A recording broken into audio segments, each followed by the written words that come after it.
front of us becomes a little sharper.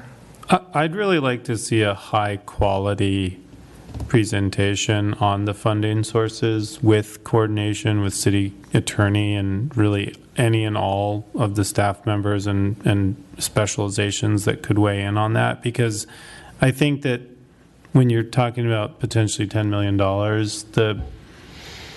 a really full analysis of the possible funding sources, the sort of pros and cons of each one, the likelihood.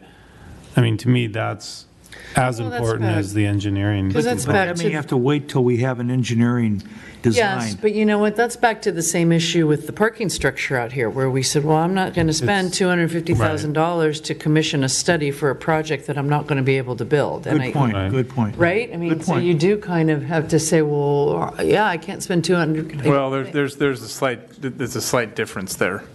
We're not going to go get, there's no prayer to get grant funding to fix our parking lot, right? If the requirement to seek federal, state, county, whatever funding is that there be an engineering study, then, the 150 or whatever K investment to go, make available to us, our residents, potentially a $10 million project. Is a no-brainer. That's a good return on investment. Maybe, but if the answer is, oh, hey, we looked at it, and you know what? I give you a 25% shot of actually getting this. Yeah. So I had many months ago, I had a call with Ted Lieu's office, his, I think it was legislative assistant, or anyway, whoever it was in D.C.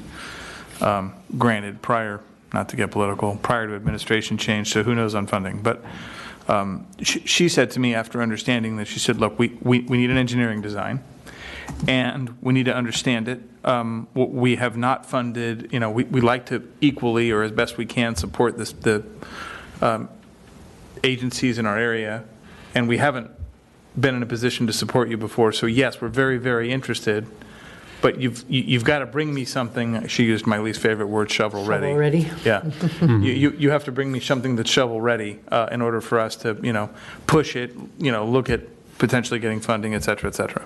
Right. I guess the point that I was trying to make is there's sort of what I'll call discretionary funding sources, but then there's also sort of established grant programs, established, so forth. So to the extent that HR Green, the city attorney, other appropriate city staff and contractors are aware of not so much the discretionary programs, but the other grant restricted type programs, I'd really like to see a good breakdown of those, not spending $100,000 to get there, but just here's what's possible. And then I think that helps us understand what we get for the